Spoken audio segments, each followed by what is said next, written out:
Now, Effective Communication with Phil Zeller, CEO, Dale Carnegie, Southwest Michigan. Have you noticed how some people just seem to bounce back from anything? I mean, you could throw stuff at them and it's like they bounce right back at you like Weebles Wobble, but they don't fall down. Remember that toy? Some of you say, what is that, Phil? That's from the 1970s. Weebles Wobble, but they don't fall down. Well, they kept bouncing back up. They kept coming back for more. And some of these people in our lives, they have that ability to do that, and they just bounce back from any situation. And some of us look up and say, how the heck do they do that? Well, if you wondered how they do that, I'm going to share it with you today. How cool is this? I'm going to share this with you today, my friends. I know you're here today because you're looking for some wisdom to make your life better. Phil Zeller, Effective Communication.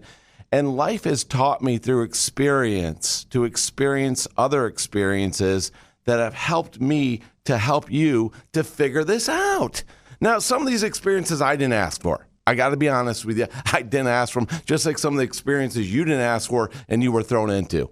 For me, the one that's probably the most vivid in my life that I got thrown into, well, one of them.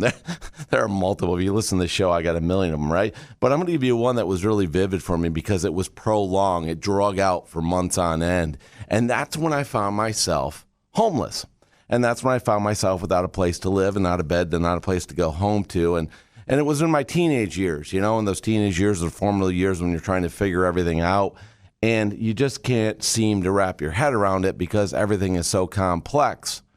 And I realized something when I was going through this phase of my life. You know, there were some decisions made by other people that put me in a situation where I had found myself out there taking care of myself and not being able to afford a place to live. And in that situation, I could have had a pity party. I could have been really down on myself and down on my luck, and I could have given up. But I tell you what happens when you give up on the street. Your odds of survival go way, way down. And those of you that have ever been out there before or traveled around the world, you can't give up. You just can't.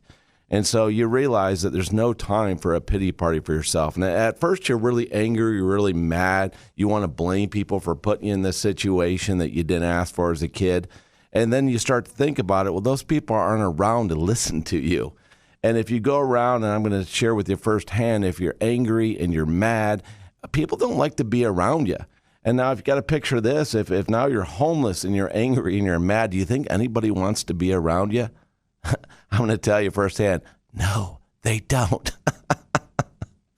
And I share with you before you say, Phil, why do you laugh about it? Because, hey, it's my life and I can laugh about it, right? I can laugh about my own life because that's the situation I was in.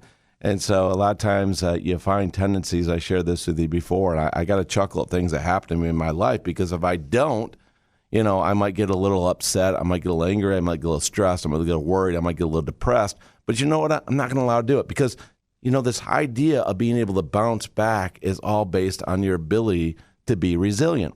And be resilient in situations, have a positive attitude, be confident that you can improve your situation. So that's the goal. You really want to become resilient in your life. And I realized that when I was out there in my life, during the time of my life, I had to make it happen. So I had to try new things. I had to do different things. I had to experience different things and push myself every single day to get out of the situation I was in, because I know if I didn't do it, nobody else was going to do it for me. And when you think about it, if you could do this every single day, because going through that in that situation, I didn't even realize what I was doing. I was just trying to survive and move my life forward. But what I found was once I got established, I got a good job, I got a roof over my head again, and I was working really hard, I realized I picked up a good habit. And that's the good habit I'm sharing with you today, is to become more resilient in all that you are and all that you do. And don't become complacent, because when you do, you actually lose your edge. So what do? Well, every week, look at putting yourself in a little bit of a new situation. Take a different walk to work. Take a different walk through your neighborhood. Take a different drive. Go try a new game. Go to a new restaurant. Put yourself consistently in situations that keeps your mind sharp to experience different things. Now, of course, do this in a controlled way. You know, we don't want you to get hurt. I'm not advocating for that at all. I want you to stay safe. So do things in a controlled version. But there's a lot of things you can do, whether it's just taking a new way home or taking a walk or going to a park you haven't gone to. But there's a lot of things that you can do differently in life. And what you're going to find, if you make this a consistent part of your life, to try different things, to be open to new ideas, you, my friend, are going to become more resilient. You're going to be able to bounce back when the times are tough. You got this. You can make this happen. And I'll tell you what, if you do this, if you learn to become resilient by pushing yourself every week to try something new and different, you'll expand your horizons. You'll become that resilient person. And yes, you will have a healthier life, my friends. I guarantee it. Now go make it happen.